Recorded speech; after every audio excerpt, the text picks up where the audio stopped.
अगहन का कौन सा इतवार व्रत उठाएं? कितने व्रत करें? किस महीने में उठाएं और कब बैठाएं? हर व्रत में अलग अलग प्रकार के प्रसाद बनाकर ग्रहण किए जाते हैं। तो किस माह में कौन सा प्रसाद बनाते हैं, जानेंगे सब कुछ। नमस्कार दोस्तों, मैं सरिता स्वागत करती हूँ आपके अपने चैनल मैं तुलसी में। दोस्तों, छठ महापर्व की समाप्ति हो गई और अब आप इतवार व्रत उठाने की सोच रहे होंगे। ऐसे में आप जानना चाहेंगे अगहन शुक्ल पक्ष का कौन सा इतवार व्रत उठाएं। कोई व्रत पंचक में तो नहीं पड़ रहा, क्योंकि जो इतवार पंचक में पड़ता है उस इतवार को व्रत नहीं रखते हैं। तो कौन सा इतवार व्रत उठाने के लिए शुभ रहेगा?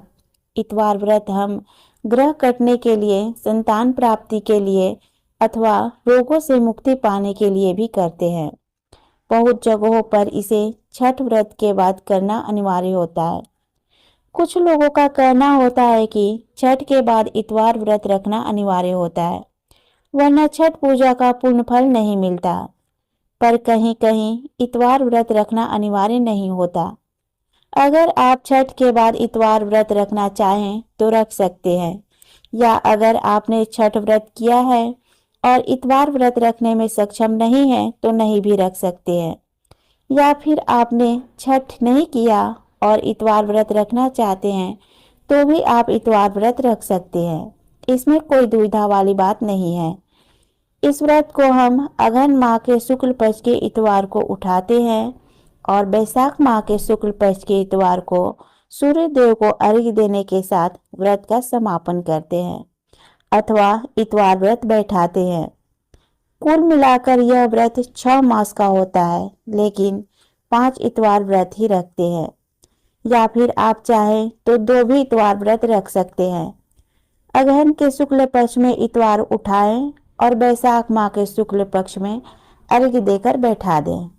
पहला इतवार व्रत अगहन माह में रखा जाता है, दूसरा पौष माह के शुक्ल पक्ष में रखा जाता है, माघ माह को छोड़ देते हैं, तीसरा फाल्गुन माह में किया जाता है। या आप चाहे तो व्रत रख भी सकते हैं, ना चाहे तो पंडित जी को सीधा देकर व्रत छोड़ भी सकते हैं। चौथा चैत्र माह में रखा जाता है और 5वां बैसाख माह में। शुरू के 4 इतवार में सूर्य देव को जल अर्पित किया जाता है। चाहे तो कुछ प्रसाद भी चढ़ा सकते हैं, लेकिन बैसाख माह के इतवार में छठ पूजा की तरह पूरे विधि विधान से पूजा कर 5 प्रकार के फलों से अर्घ्य दिया जाता है। तो आइए जान लेते हैं अगहन माह के कौन से इतवार को व्रत रखना शुभ रहेगा। तो दोस्तों, साल 2025 में 23 नवंबर 2025 का इतवार व्रत करने के लिए शुभ रहेगा, जो अगहन शुक्ल पक्ष का पहला इतवार है। दूसरा इतवार या रविवार 30 नवंबर को है, जो पंचक में पड़ रहा है। क्योंकि पंचक की शुरुआत हो रही है 27 नवंबर 2025 दिन बृहस्पतिवार को दोपहर 2:07 पर। पंचक की समाप्ति हो रही है 1 दिसंबर 2025 दिन सोमवार को रात 11:08 पर। इसलिए 23 नवंबर 2025 का इतवार व्रत रखने के लिए शुभ रहेगा। तो आइए अब जान लेते हैं अगहन इतवार की विधि। दोस्तों, इतवार व्रत रखने के लिए शनिवार को नाखून वगैरह काट कर बाल धोकर स्नान करें और बिना लहसुन प्याज वाली शुद्ध सात्विक भोजन बनाएं। भोजन में अरवा चावल, चने की दाल, लौकी की सब्जी मुख्य रूप से बनाई जाती है। भोजन बनाने में सरसों तेल अथवा सादा नमक का इस्तेमाल नहीं किया जाता है। भोजन बनाकर सबसे पहले गौ माता के लिए अग्रासन निकाल दें, फिर भोजन करें।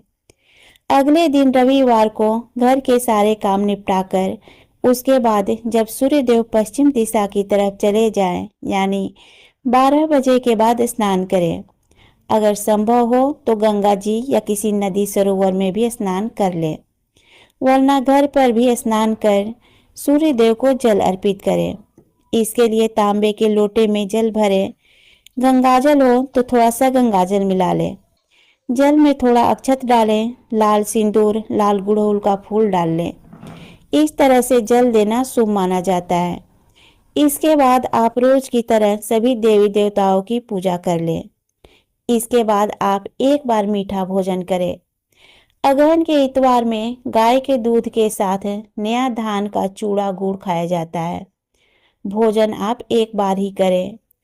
अगर आप चाहें तो भोजन के बाद गुड़ की चाय बनाकर ले सकते हैं, और अगर आप बिना चाय के रह लें तो और भी अच्छा है।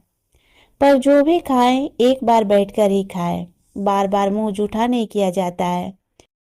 और ये सब कुछ आप सूर्यास्त होने से पहले ग्रहण कर लें, क्योंकि सूर्यास्त के बाद पानी भी नहीं पी सकते। इसके बाद अगले दिन सुबह सवेरे स्नान कर सूर्य देव को जल अर्पण करें, पूजा करें और बिना लहसुन प्याज की शुद्ध सात्विक भोजन बनाकर पारण करें। पारण करने से पहले गौ माता के लिए अग्रासन निकाल दें।